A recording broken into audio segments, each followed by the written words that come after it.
فرماتے ہیں ہم شیعوں کا بھی یہی عقیدہ ہے اور اکثریت اہل سنت کا بھی یہی عقیدہ ہے. ہم تو مشہد میں دیکھ رہے ہیں, آپ کربلا میں دیکھ رہے ہیں کہ بھائی ہاتھ باندھ کے نماز پڑھ رہے ہیں مولا حسین کے حرم میں. بھائی تو سنی ہے, تو یہاں کیا لینے آیا؟ کہتا ہے میں ہوں تو سنی مگر حسین صرف شیعوں کا نہیں کائنات کا ہے. میں ہوں تو سنی مگر حسین سب کا ہے. یہ مولا کے در پہ ہمارے سنی بھائی فقیری کرنے آتے ہیں. ہمارے سنیوں کی بھی عادت یہی ہے, ان کا بھی عقیدہ یہی ہے سنی بھائیوں کا کہ جب بھی اللہ سے مانگتے ہیں پنجتن پاک کو وسیلہ بناتے ہیں. بلکہ امام ہے اہل سنت کے, امام شافعی ان کا نام ہے, انہوں نے ایک شعر لکھا. کیا کہا؟ کہا آل النبی الذریعتی وہم الیہ وسیلتی ارجو بہم اعتی غدا بید الیمنا صحیفتی. امام ہے اہل سنت کے شافعیوں کے, امام شافعی کہتے ہیں آل نبی اللہ تک پہنچنے کا وسیلہ ہے, آل نبی میری نجات کا ذریعہ ہے, اور اگر میں قیامت کے دن جنت میں جاؤں گا تو آل نبی کے وسیلے سے جاؤں گا. یہ عقیدہ ہے یار. ہمارے سنی بھائیوں کا بھی یہی عقیدہ ہے کہ بغیر اہل بیت, بغیر علی جنت میں نہیں جا سکتے. یا میں آپ کو کمال کا واقعہ سناؤں ماشاءاللہ, کیونکہ آپ کے ماشاءاللہ سماعتیں تیار ہیں, تازہ ہیں, تو یہ آپ کو ماشاءاللہ بڑا لطف اندوز کرے گا یہ واقعہ. ہمارے سنی بھائیوں کا عقیدہ یہی ہے کہ بغیر علی کے جنت نہیں جا سکتے. ایک اہل سنت کا خطیب تھا, وہ تقریر کر رہا تھا اپنے لوگوں میں اور کہہ رہا تھا کہ لوگوں قیامت کے دن حساب و کتاب ہوگا, گنہگار جہنم میں جائیں گے, جو جنت میں جانے والے ہوں گے نیک لوگ وہ جنت کی طرف بڑھیں گے. اب جب جنت کی طرف بڑھنے جائیں گے تو وہاں پہ جنت میں جانے سے پہلے ایک پل ہوگا جس کا نام ہے پل صراط. اب وہ پل جو ہے وہ بال سے نازک تلوار سے تیز. اتنا زیادہ مجمع جنتیوں کا, آدم سے لے کر خاتم تک, خاتم سے لے کر قیامت تک, ہزاروں نہیں, لاکھوں نہیں, کروڑوں نہیں, ارباں نہیں, کھرباں نہیں, بے نہایت اتنے جنتی جنت کی طرف جا رہے ہیں. اب اس پل سے کیسے گزریں گے؟ بال سے نازک تلوار سے تیز. اب اہل سنت کا بھائی اپنا عقیدہ بتاتا ہے, مگر دیکھیے گا اس کے عقیدے میں بھی ہمارا عقیدہ ثابت ہوتا ہے. کہتا ہے کہ جناب اللہ پہلے کو کہے گا تو گزر جا, تو پہلا گزرے گا, تھوڑا سا پل کھولے گا, مگر اب بھی اس قابل نہیں کہ سارے جنتی جنت جا سکیں. کہتا ہے اللہ دوسرے کو کہے گا کہ تو گزر جا, دوسرا گزرے گا, مگر اب بھی پل اس قابل نہیں کہ سارے جنتی جنت میں جا سکے. تھوڑا سا کھلے گا مگر پورا نہیں کھلے گا. کہتا ہے اللہ تیسرے کو کہے گا تو بھی گزر جا, تو بھی گزر جا, تیسرا بھی گزرے گا, پل تھوڑا سا کھلے گا مگر اب بھی اس قابل نہیں کہ سارے جنتی جنت میں جا سکیں. اب اہل سنت کا بھائی کہتا ہے اب اللہ تبارک و تعالی علی کرم اللہ تعالی وجہہ کو کہے گا یا علی آپ گزریے. آپ نے غور نہیں کیا بھائی, ابھی تک دوسروں کا نام آیا تو رضی اللہ کہا, علی کا نام آیا تو کرم اللہ کہا. جب ہم پوچھتے ہیں رضی اللہ اور کرم اللہ میں فرق کیا ہے, کہتے ہیں رضی اللہ اسے کہا جا سکتا ہے جس نے کبھی نہ کبھی بتوں کو سجدہ کیا, کرم اللہ بس اسے کہا جاتا ہے جس نے کبھی بتوں کو سجدہ نہیں کیا. اب یہ یا علی اہل سنت کے بھائی اپنا عقیدہ بتا رہے ہیں کہ کہتے ہیں کہ پہلے تین گزر گئے, تھوڑا تھوڑا پل کھولا, مگر اب بھی اس قابل نہیں رہا کہ سارے جنتی جنت میں جا سکیں. آخر میں اللہ علی ابن ابی طالب کرم اللہ تعالی وجہہ کو کہے گا یا علی آپ گزریے. سنی بھائی اپنا عقیدہ بیان کرتا ہے کہ پہلا گزرا اتنا نہیں کھولا, دوسرا گزرا اتنا نہیں کھولا, تیسرا گزرا اتنا نہیں کھولا. جیسے علی گزرے پل کھلتا گیا, کھلتا گیا, کھلتا گیا, پورا پل کھل گیا. ایک مولا کا ماننے والا, مولا کا شیعہ بیٹھا تھا, کھڑا ہو کے کہتا ہے مولوی صاحب تو اتنا انتظار کیوں کرایا, پہلے ہی علی کو گزار دیتے. اتنا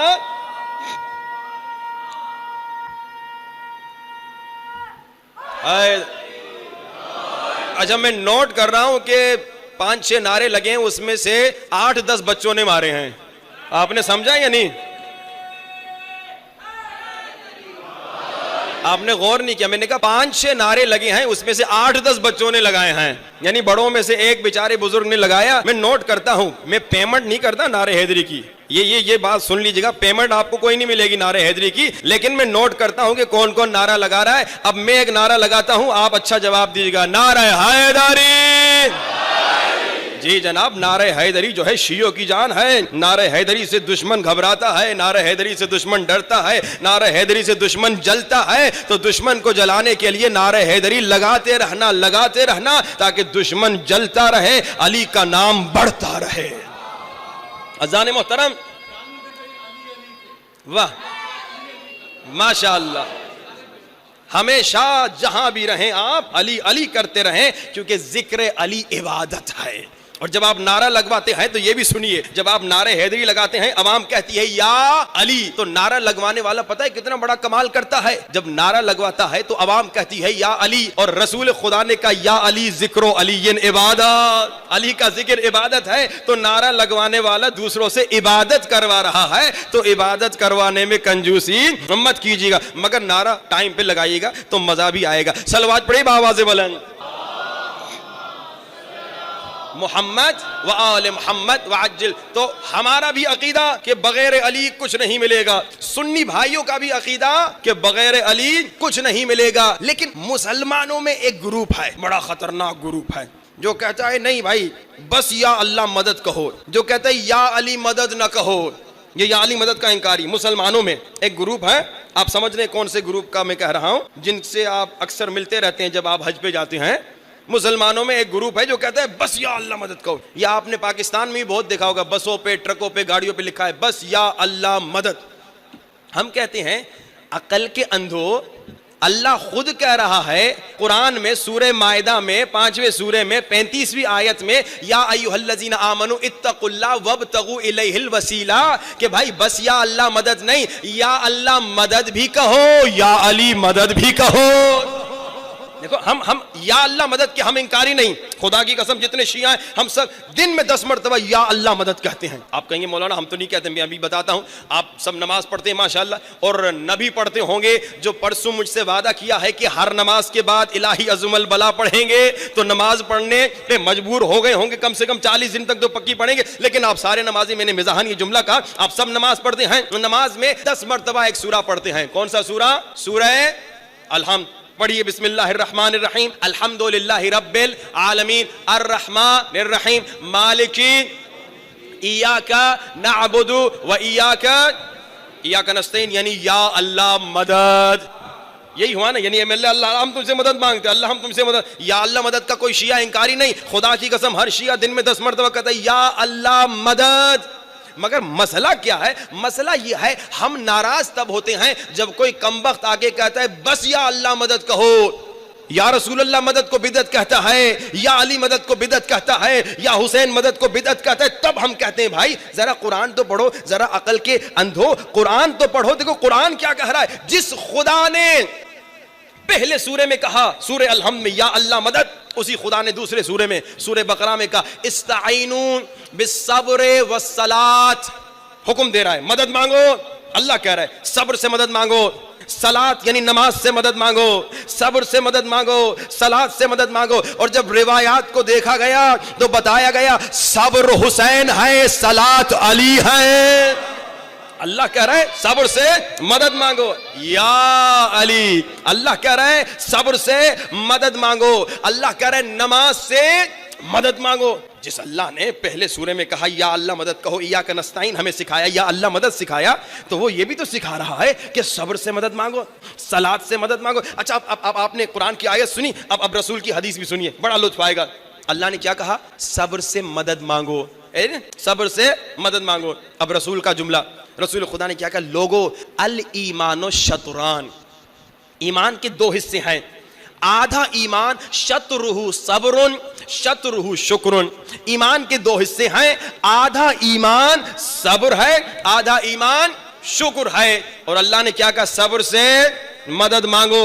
اللہ نے کیا کہا؟ صبر سے مدد مانگو. یعنی آدھے ایمان سے مدد مانگنا جائز ہے.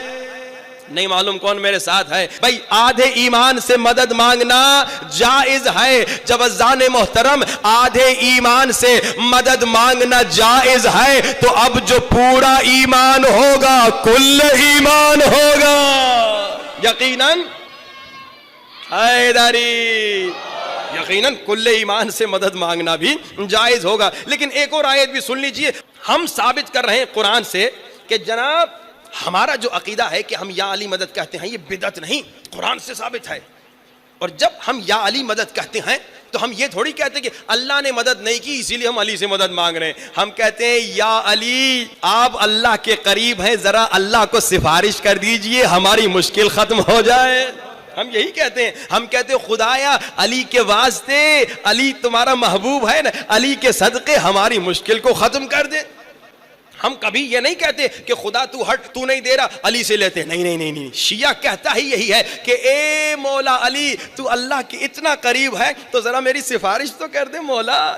اللہ کو کہتے ہیں میرے اللہ علی جو تیرا اتنا محبوب ہے تو علی کے صدقے میری مشکل تو حل کر دے. یہی تو یا علی مدد ہے، یہی تو یا علی مدد کا مطلب ہے. لیکن اب سنیے، جو ہم یا علی مدد کہتے کوئی اپنی مرضی سے نہیں کہتے. شیعہ ہوتا ہی وہ ہے جو اپنی مرضی سے کبھی کچھ نہیں کرتا، اپنی مرضی سے کچھ نہیں کہتا. کیونکہ ہم دیکھتے ہیں کہ ہمارے مولا کا کیا حکم ہے، ہمارے نبی کا کیا حکم ہے، ہمارے قرآن کا کیا حکم ہے، اس پر عمل کرتے ہیں. اٹھائیے قرآن کا دوسرا سورہ، سورہ بقرہ آیت نمبر 35، حضرت آدم کا قصہ. حضرت آدم کو اللہ نے کہا کہ جب آدم کو زمین پہ بھیجا تھا نا تو آدم نے توبہ کرنا شروع کر دی کہ جب آدم نے ترک اولا کیا، گناہ نہیں کیا. ہم شیعوں کا عقیدہ یہ ہے کہ نبی گناہ نہیں کرتے، نبی خطا نہیں کرتے، نبی سے ترک اولا ہو گئی. جب حضرت آدم نے ترک اولا کی اللہ نے زمین پہ بھیج دیا. اب آدم توبہ کر رہے، یا اللہ مدد. قرآن میں آیت ہے، آدم کہہ رہے یا اللہ مدد، اللہ مجھے بخش دے، اللہ مجھے معاف کر دے. جملہ یہی ہوا نا یا اللہ مدد، ورنہ ایاک نستعین میں یا اللہ مدد کا لفظ تو نہیں لکھا ہوا نا. ایاک نستعین کا مطلب یہی ہے کہ یا اللہ مدد. یہاں پہ حضرت آدم توبہ کر رہے ہیں، میرے اللہ مجھے بخش دے، رو رہے ہیں میرے اللہ مجھے بخش دے، یعنی یا اللہ مدد. مگر اللہ نے کہا آدم اگر چاہتے ہو میں تمہیں معاف کروں. قرآن کی آیت پڑھا، فتلقى آدم من ربه کلمات فتاب علیہ انہ هو التواب الرحیم. آدم کہہ رہے یا اللہ بخش دے، آدم کہہ رہے یا اللہ معاف کر دے. اللہ نے کہا آدم اگر تو چاہتا ہے میں تمہیں معاف کروں مجھے کچھ کلمات کا واسطہ دے، میں کلمات کے یا اللہ آدم تجھ سے کنیکٹڈ، آدم تیرے اتنے قریب، یہ بیچ میں یہ کلمات کیوں لے کر آ رہا ہے؟ یہ ہمارے جو دوسرے جو بھائی ہیں جو مسلمان ہیں وہ یہی تو کہتے ہیں اللہ تمہاری شہرک سے زیادہ قریب، تو پھر کسی اور کو وسیلہ بنانے کی کیا ضرورت. ہم یہی کہتے ہیں یہ قرآن کی آیت دیکھو بھائی، اللہ اور آدم اتنے قریب، کسی اور کو لانے کی کیا ضرورت. آدم کہہ رہا ہے یا اللہ مدد، اللہ کہہ دیتا آدم میں نے بخش دیا، مگر اللہ درمیان میں خود کسی کو لا رہا ہے. کس کو لا رہا ہے؟ فتلقى آدم من ربه کلمات. آدم اگر تو چاہتا ہے میں تمہیں معاف کروں مجھے ان کلمات کا واسطہ دے، ان کلمات کے صدقے میں تمہیں معاف کر دوں گا. شیعہ علماء نے بھی لکھا، اہل سنت کے علماء نے بھی لکھا، جب یہ آیت نازل ہوئی اصحاب کرام اللہ کے رسول کے پاس آئے اور کہا کہ یا رسول خدا وہ کلمات کن کے نام تھے جن کے وسیلے سے آدم کی توبہ قبول ہوئی. اللہ کے رسول نے کہا وہ محمد کا نام تھا، وہ علی کا نام تھا، وہ فاطمہ کا نام تھا، وہ حسن کا نام تھا، وہ حسین کا نام تھا، وہ پنجتن کا نام تھا. وہ کلمات یا علی وہ شیعہ سنی کتابوں میں موجود ہے. شیعہ سنی علماء نے لکھا کہ رسول سے پوچھا گیا کہ یا رسول خدا وہ کلمات جن کے وسیلے سے آدم کی توبہ قبول ہوئی. آدم اللہ سے کنیکٹڈ تھا مگر اللہ نے بیچ میں وسیلہ ڈال کے بتایا دیکھو آدم کو بھی جو ملتا ہے تو پنجتن کے وسیلے سے ملتا ہے. اچھا وہ جو اللہم صلی علی محمد وآل محمد وعجل فرجہم. اب وہ جو وسیلے کے انکاری ہیں نا ان کو ایک تماچا مارنے کی مجھے اجازت دیجیے. جو وسیلے کے انکاری ہیں، جو وسیلے کا انکار کرتے ہیں، ان کو ایک جملہ کہنا چاہتا ہوں. بھائی اے وسیلے کے انکاریوں غور سے سننا. جو کہتے ہو نا یا علی مدد نہ کہو، جو کہتے ہو نا یا رسول اللہ مدد نہ کہو، ان دشمنان رسول کو میں کہوں گا کہ تم رسول کے دشمن ہو. لیکن اب چلو ایک جملہ سن لو. کیا جملہ؟ آدم کون؟ آدم کون؟ آدم بشریت کے بابا. آدم کون؟ آدم انسانیت کے بابا. آدم کون؟ آدم آدمیت کے بابا. یہی ہے نا، یعنی جتنے بھی انسان ہیں ان سب کے بابا آدم. اچھا آسان کر لوں، آدم کون؟ مسلمان کے بھی بابا. آدم کون؟ عیسائی کے بھی بابا. آدم کون؟ شیعہ کے بھی بابا. آدم کون؟ سنی کے بھی بابا. آدم کون؟ وہابی کے بھی بابا. یہاں تک تو سب میرے ساتھ ہیں ٹھیک ہے. تو میں اور آسان کر دیتا ہوں. آدم کون؟ آدم وسیلے کے قائل کے بھی باپ. آدم کون؟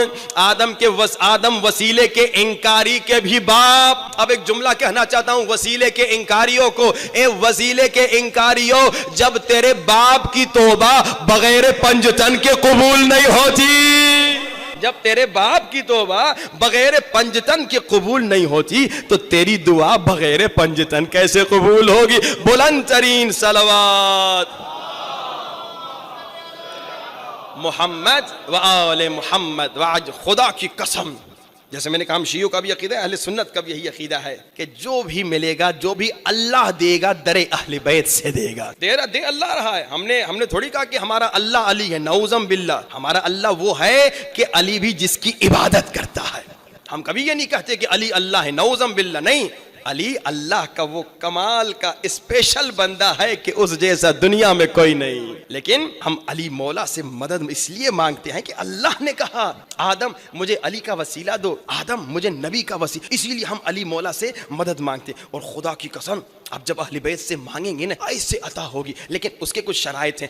دل سے مانگیے، یقین سے مانگیے، اور کچھ شرائط دعا ہیں اس پر عمل کرتے ہوئے مانگیے. یہ ہو نہیں سکتا کہ کوئی کریم کے در پہ آئے اور خالی چلا جائے. یہ ہو نہیں سکتا.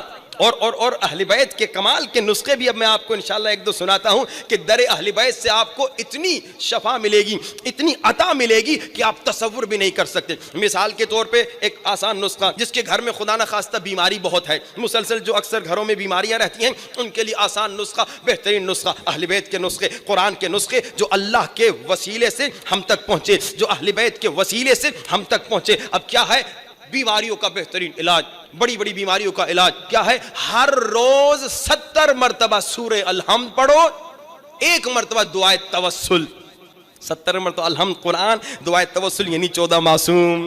یہ وہ پاورفل نسخہ ہے کہ اگر شرائط دعا کے ساتھ اس پہ آپ عمل کریں کبھی بیمار نہیں ہوں گے، کبھی ڈاکٹر کے پاس جانے کی ضرورت نہیں پڑے گی. ڈاکٹر بھی جب اس پہ عمل کریں گے تو ڈاکٹر بھی کبھی کسی ڈاکٹر کے محتاج نہیں ہوں گے. بڑا سپر پاور نسخہ. اب یہ مشکلات سے نجات کا، اکثر لوگ بیماریوں کی شکایت کرتے، ہر روز 70 مرتبہ الحمد، 1 مرتبہ دعائے توسل. پھر اہل بیت نے بتایا جب تم سفر پہ جا رہے ہو، ایکسیڈنٹ ہوتے ہیں، لڑائی جھگڑے ہوتے ہیں، چور ڈاکو حملے کرتے ہیں، قتل و غارت اس زمانے میں ہوتی تھی، جنگل و بیابان کا سفر ہوتا تھا، شیر و درندوں کا حملہ ہوتا تھا، خطرناک ہوتے تھے سفر کے خطروں سے بچنے کے لیے، مشکلات سفر سے بچنے کے لیے کیا فرمایا؟ کہا جب بھی سفر پہ جاؤ تو 5 مرتبہ آیت الکرسی پڑھو.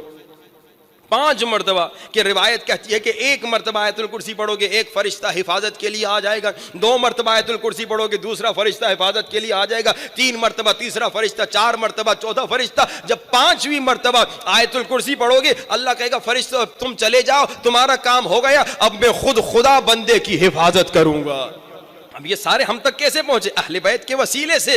اہل بیت نے بتایا، ہم نے سیکھا، اب ہم عمل کریں گے تو ہمیں نجات ملے گی. بیماری سے نجات کا آپ نے سنا نسخہ، آپ نے سنا سفر میں صحت و سلامتی کا نسخہ آپ نے سنا، اب رزق کا نسخہ بھی سن لیجیے. ایک چھوٹا آج بتاتا ہوں، دوسرا انشاءاللہ کل بتاؤں گا. کہ جو انسان رات کو سونے سے پہلے سورہ واقعہ پڑھ کے سوئے کبھی کسی کا محتاج نہیں ہوگا. اب میں نے 3 نسخے تو بتا دیے. یہ ہماری مشکلات چھوٹی چھوٹی تو بڑی آسانی سے ختم ہو جاتی ہیں. مالی مشکل ہو سورہ واقعہ پڑھ لو،